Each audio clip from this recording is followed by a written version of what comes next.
உறவுகளுக்கு வணக்கம்.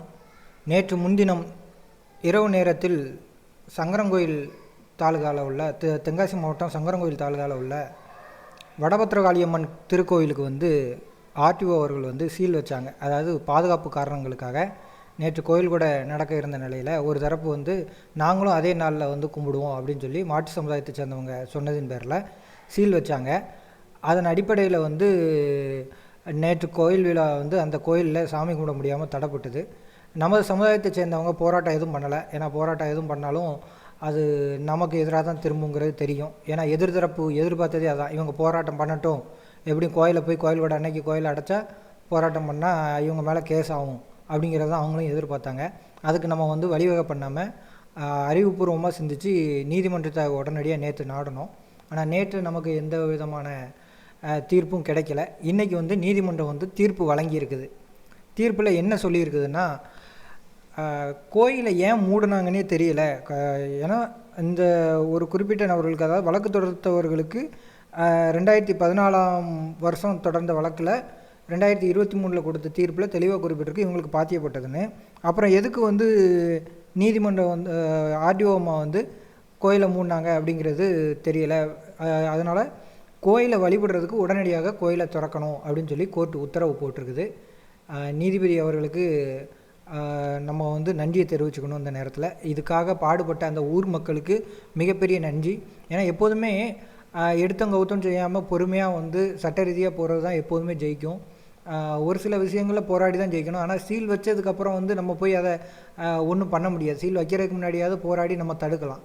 சீல் வச்சுட்டு போனதுக்கப்புறம் என்ன பண்ண முடியும்? அத்தை ராத்திரியில் நாளைக்கு கோயில் கொடையை வச்சுக்கிட்டு சொந்த பந்தம் எல்லாத்தையும் கூப்பிட்டு வச்சுருக்க நேரத்தில் அத்தை ராத்திரியில் சீல் வச்சுட்டு போகிறவங்கள என்ன பண்ண முடியும்? ஒன்றும் பண்ண முடியாது. அதிகாரம் கையில் இருக்குங்கிறத அதிகாரிகள் காமிச்சாங்கன்னா நம்மளால் ஒன்றும் பண்ண முடியாது. நம்ம வேடிக்கை தான் பார்க்கணும். நமக்கு இருக்கிற ஒரே தீர்வு நம்பிக்கை நீதிமன்றம் தான். அந்த நீதிமன்றம் மக்களோட நம்பிக்கையை இன்றைக்கி காப்பாற்றிருக்குது. மதிப்பிற்குரிய நீதிபதி ஜிஆர் சுவாமிநாதன் அவர்கள் வழங்கிய இந்த தீர்ப்பில் கோயிலை திறக்க சொல்லி உத்தரவு போட்டிருக்கிறாங்க. இப்போ அந்த தீர்ப்பு நகல் ஆர்டிஓமாவுக்கும் கிடச்சிருக்கும், அரசு அதிகாரிகளுக்கும் கிடச்சிருக்கும். ஆனால் முறைப்படி அவங்க திறக்கலை. நம்ம ஊர் மக்கள் அந்த ஊரில் போய் பிள்ளையார்குளம் ஊர் மக்கள் அந்த ஆர்டிஓமாவுக்கு நேரில் போய் ஆஃபீஸில் போய் பார்க்குறதுக்கு போயிருக்கிறாங்க. அந்த நேரத்தில் இவங்க கையில் நகல் வரல, டவுன்லோட் ஆகலை. ஏன்னா அப்டேட் ஆகிறதுக்கு கொஞ்சம் நேரம் ஆகும். அதனால் சொல்லியிருக்கிறாங்க. அவங்க எனக்கு தீர்ப்பு வரட்டும், அதுக்கப்புறம் நான் பார்த்துக்கிறேன் அப்படின்னு சொல்லியிருக்காங்க. அவங்க நினச்சா பப்ளிக் ப்ராசிக்யூட்டர்கிட்ட கேட்டுட்டு கன்ஃபார்ம் பண்ணிவிட்டு கோயிலை திறக்கணும்னு என்ன இருந்துச்சுன்னா திறந்துருக்கலாம். ஆனால் திறக்கலை. சரி, ஆர்டர் உடனே போகும்னு பார்த்தா அந்த அம்மா ஆஃபீஸில் இல்லை. இப்போ யாரோ தாசில்தாரோ யாரோ வாராங்கன்னு டிஎஸ்பி சார் சொல்லியிருப்பாங்க போல். இதுதான் தற்போதைக்கு நிலைமையாக இருக்குது. கோயிலை நைட்டுக்குள்ளே திறந்துரும்னு சொல்லியிருக்கிறாங்க. திறக்கலனாலும் ஒன்றும் பிரச்சனை இல்லை, நாங்கள் திறக்க மாட்டோம், கோயிலை பூட்டியே தான் வச்சுருப்போம் அப்படின்னு சொல்லி அரசு அதிகாரிகளும் காவல்துறையினரும் அடம் பிடிச்சாங்கன்னா காலையில் நம்ம கண்டெம்ட் ஆஃப் கோர்ட்டு தான் போடணும். ஏன்னா ஏற்கனவே நீதிமன்ற தீர்ப்பு நமக்கு பாத்தியப்பட்டதும் இல்லை, எந்த முகாந்திரமும் இல்லாமல் சட்டம் ஒழுங்கு பிரச்சனை ஏற்படும்னு எந்த பிரச்சனையும் இது வரைக்கும் அந்த ஊரில் ஏற்பட்டது கிடையாது. ஆனால் இவங்களாம் ஒரு சட்டம் ஒழுங்கு பிரச்சனையை ஏற்படுத்தணுங்கிற நோக்கத்தில் பண்ண மாதிரி இந்த மாதிரி பண்ணிட்டாங்க. அது பிரச்சனை இல்லை, கோர்ட்டும் அது பார்த்துக்கிடும். அது கோர்ட்டு தான் முடிவு பண்ணும். இவங்க என்ன பண்ணாலும் அதிகாரிகள் தப்பு பண்ணால் கோர்ட்டு தானே முடிவு பண்ணணும். நமக்கு இருக்கிற நம்பிக்கையும் கோர்ட்டு தானே. அதனால் இவங்க இந்த கோயிலை திறக்கலைன்னா அது காலையில் பார்த்துக்கலாம், நம்ம மக்கள் பார்த்துக்கலாம்னு சொல்லிட்டாங்க. அதுக்கு முன்னால் நம்ம என்ன சொல்லணும்னா, அதாவது இந்த உத்தரவு வந்துருச்சுன்னு நமக்கு நீதிமன்றத்திலேருந்து தகவல் வருது. அப்போ தகவல் வந்தோடனே நம்ம அதை ஒரு பதிவாக போடுறோம். அப்போது ஒரு அறிவாளி செல்வகுமார் சந்திரன் அப்படிங்கிற ஒரு அறிவாளி ஃபேஸ்புக்கில் பதிவு போடுறாரு. என்ன போடுறாருங்கிறத நீங்களே பாருங்கள். அந்த கோவில் தேவேந்திரகுல வேளாளர் சமுதாயத்துக்கு பாத்தியப்பட்ட கோவில். தாழ்த்தப்பட்ட மறவன் சமுதாயத்தினருக்கு வாட்ச்மேன் வேலை கொடுத்தார்கள், அதை கூட ஒழுங்காக செய்யாமல் கோவிலை திருட நினைத்தார்கள். அரசு அதிகாரிகள் சுதாரித்து கொண்டு அந்த கோவிலை சீல் வைத்தார்கள். இதை எதிர்த்து மதுரை உயர்நீதிமன்றத்தில் வழக்கு தொடுத்து இருக்கிறார்கள், இன்னும் வரவில்லை. அதற்குள்ளேயே இந்த விபச்சார மீடியா பொய்யான தகவலை பரப்புகிறதுன்னு நம்மளை பற்றி சொல்லார். யார் பொய்யான தகவலை பரப்புதான்ங்கிறது அந்த மதிப்பிற்குரிய செல்வகுமார் சந்திரனுக்கு நல்லா தெரிஞ்சிருக்கும். எப்படியா இப்படிலாம் வாய் கூசாமல் போய் சொல்லிங்க, பப்ளிக்காக தெரியுது. அதில் என்னங்கிறது நமக்கு கோர்ட்டு தீர்ப்பு கொடுத்துருக்குது. கோயிலை நம்ம தான் வச்சுருக்கிறோம், நம்ம நிர்வாகம் இருக்குது, நம்ம ஊருக்குள்ளே இருக்குங்கிறத, மறவர் சமூகத்துக்கு பாத்தியப்பட்டதுங்கிறத கோயில் வந்து நமக்கு தான் பாத்தியப்பட்டதுன்னு சங்கரன் நீதிமன்றம் தீர்ப்பு வழங்கியிருக்கு. இதை வந்து எப்படி சொல்ல பாருங்கள், நம்ம தாழ்த்தப்பட்ட மரவணம் அதை சொல்கிறது யார் இப்போ சொல்ல பாருங்கள். வேடிக்கையாக இல்லை இதெல்லாம் கேட்குறதுக்கு. உங்களை மாதிரி உங்கள் சமுதாயத்தில் இருக்க ஒரு சிலர் பண்ணுற தவறுனால தான் ஒட்டுமொத்த சமுதாயத்துக்குமே கலங்கம் வருது. என்ன இருக்குதோ அதை சொல்கிறதுக்கு உங்களுக்கு ஏன் வாய் கூசுது? வாய்க்குள்ள கூழாங்கல்ல போட்டு எதுவும் சவச்சிக்கிட்டு இருக்கீங்களா என்ன வாய் கூசுறதுக்கு? இப்படி ஒரு கேவலமான இழிப்பிறவியை வந்து உலகத்திலே பார்க்க முடியாது. பச்சை பொய், எதுக்கு எடுத்தாலும் பச்சை பொய். இப்படி கண் முன்னாடி இருக்கிற நீதிமன்றத்தோட தீர்ப்புகளையே உத்தரவுகளையே வந்து நீங்கள் இப்படி பொய்யா சொன்னீங்கன்னா அப்போ எவ்வளவு பொய்களை சொல்லுவீங்க நினச்சி பாருங்கள். இப்படி தான் வந்து ஊரை ஏமாற்றிக்கிட்டு இருக்காங்க எல்லா விஷயத்துலேயும். அதுக்கு வந்து கீழே ஒருத்தர் பேல்னு ஒருத்தர் வேறு சிறந்த முன்னெடுப்பு சகோ, என்ன ஏதுன்னே தெரியாது. எவனாவது ஒருத்தன் முகநூலில் போட்டால் அதைத்தான் வேத வாக்கு நம்பிக்கிட்டு இப்போ சிறந்த முன்னெடுப்பு சகோ என்ன சொல்லியிருக்கான், இதில் என்ன சிறந்த முன்னெடுப்பு? ஐயோ.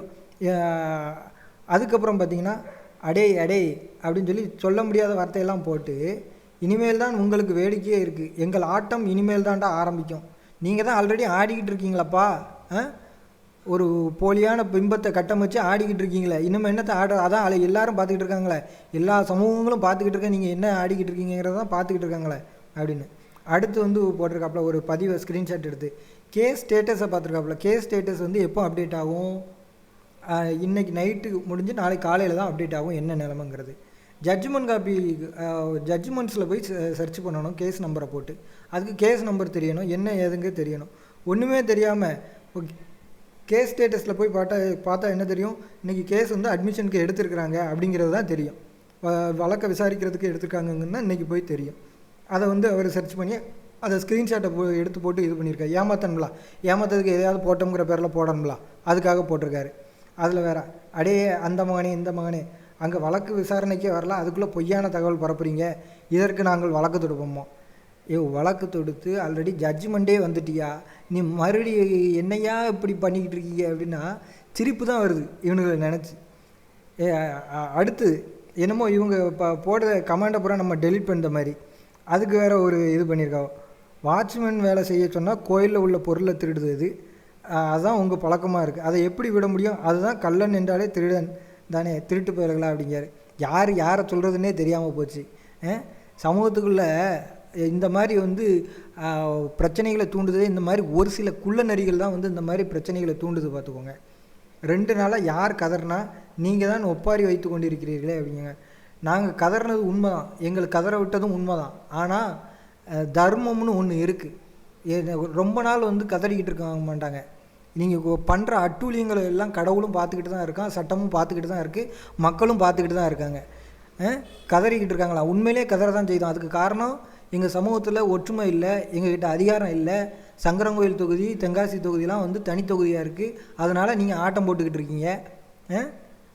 அது ஆட்டம் போடுற வரைக்கும் போட்டுக்கிட்டே வரீங்க, சட்டமும் தர்மமும் ஒரு நாள் வெல்லும், அன்றைக்கி தெரியும். இதே வழக்குக்கு 13ஆம் தேதி தீர்ப்பு வரப்போகுது. யார் பக்கம் வருதோ அதை ஒத்துக்கிட்டு போகிறதுல என்ன பிரச்சனை, எங்களுக்கு எதிராக வருது அப்படின்னா நாங்கள் ஒத்துக்கிட்டு போகிறோம். இல்லை அதை நாங்கள் ஒத்துக்கிடவே மாட்டோம்னு சொல்கிறது எந்த விதத்தில் நியாயம்? மேல்முறையீட்டுக்கு போ, ஒன்றும் தப்பு இல்லை. அதுக்கு முன்னாடி எத்தனை முறை அந்த கோயிலில் திருவிழா ஒன்றுப்பட்டதுக்காண்டி ஸ்டே கேட்டிருப்பீங்க. ஏதாவது ஒரு திருப்பு உங்களால் வாங்க முடிஞ்சுதா? அப்போ ஒவ்வொரு திருப்பும் கதறிக்கிட்டு இருக்கிறது யார் கதறிக்கிட்டு இருக்கா? நாங்களாக கதறிக்கிட்டு இருக்கோம். எங்களுக்கு இழப்பு தான். அதாவது சாமியை கும்பிட விடாமல் தடுக்கிறது இதெல்லாம் வந்து இழப்பு தான். அதுக்கான உங்களுக்கு பரிகாரத்தை கடவுள் கொடுப்பார், தண்டனைகளை கடவுள் கொடுப்பார். ஒவ்வொரு இடங்கள்லையும் போய் பிரச்சனை பண்ணிக்கிட்டு கோயிலில் போய் இப்போ கோயிலை பூட்டி என்னத்தையா சாதிக்க போகிறீங்க? அரசு அதிகாரிகளுக்கும் அது தெரிய மாட்டேங்குது. கோயிலை பூட்டி பிரச்சனை வருதுன்னா நீங்கள் வந்து பாதுகாப்பு கொடுக்கணும், வந்து கும்பிட்டுட்டு போட்டுமே. அவங்கள கும்பிடக்கூடாதுன்னு யார் சொன்னால் வந்து கும்பிட்டுட்டு போகட்டுமே. அதுக்கு உடனே கோயிலை பூட்டி சீல் வச்சு நீதிமன்றம் ஒரே நாளில் வழங்கக்கூடிய தீர்ப்பை இதை மெனக்கிட்டு போட்டு சாமி கும்பிட விடாமல் பண்ணி மக்கள் மனசை கஷ்டப்படுத்தி காயப்படுத்தி இதெல்லாம் தேவையா? அதிகாரிகள் வந்து கொஞ்சமாவது சிந்திங்க. அரசியல்வாதிகள் உங்களுக்கு பின்னாடி இருந்து சொன்னாலும் அதிகாரிகள் கொஞ்சமாவது சிந்திக்கணும். உடனே வந்து நம்ம மக்கள் வந்து அதில் ஒரு சிலர் வந்து போராட்டம் பண்ணணும் அதுவும் பண்ணணும்னு சொல்லிட்டா காட்டுமிராண்டி கூட்டம்னு சொல்லுது. நம்மளை வந்து ஏதோ வந்து ஒரு மனுஷனாகவே மதிக்காத விதமாக வந்து அரசு அதிகாரிகள் வந்து பார்க்குறது. கொஞ்சமாவது நியாயத்தை பாருங்கள். அங்கே உள்ள போலீஸ் அதிகாரிகளும் சரி அரசு அதிகாரிகளும் சரி அந்த அம்மா வந்து அந்த ஆர்டிஓ அம்மா வந்து இப்போது திறப்பாங்கங்கிற நம்பிக்கையில் இருக்கோம். இல்லைன்னா காலையில் வந்து காலையிலையும் திறக்கலை, அந்த மாதிரி திறக்க முடியாது அப்படின்னு சொல்லி ஏதாவது சொல்கிறாங்க, இல்லை திறக்கிறதுக்கு ஏதாவது கஷ்டமாக இருக்குது, அப்பவும் சட்டம் ஒழுங்கு பிரச்சனை இருக்குதுன்னு நினச்சாங்க அப்படின்னா நம்ம கண்டெம்ட் ஆஃப் கோர்ட்டு தான் போகணும், வேறு வழி கிடையாது. அதுக்கான தீர்வுகளை நோக்கி தான் போகணும். வேறு என்ன பண்ணுறது, நமக்கு வேறு வழியே கிடையாது. அங்கே குரல் கொடுக்குறதுக்கு யார் இருக்கா? எம்எல்ஏ நமக்கு குரல் கொடுக்க மாட்டார், எம்பி குரல் கொடுக்க மாட்டார், அவங்களுக்குலாம் என்னன்னே தெரியாது இருந்த பிரச்சனை என்னென்னு. ஆளுங்கட்சி எம்எல்ஏ தான், அதை பற்றி கண்டுக்கிடவே மாட்டார். அப்போ நமக்கு இருக்க ஒரே தீர்வு நீதிமன்றம். அந்த நீதிமன்றத்தை தான் போய் நாட வேண்டியதாக இருக்குது. என்ன செய்யன்னு தெரியலை. அதுக்கு காரணம் நம்ம மக்கள்கிட்ட சொன்ன மாதிரி ஒற்றுமை இல்லை, அதுதான் காரணம். என்றைக்கு ஒற்றுமை வருதோ அன்றைக்கி தான் அந்த சமுதாயம் வந்து இந்த மாதிரி புல்லுருவிகள்கிட்டலாம் வந்து பேச்சு வாங்காமல் நிம்மதியாக இருக்க முடியும்.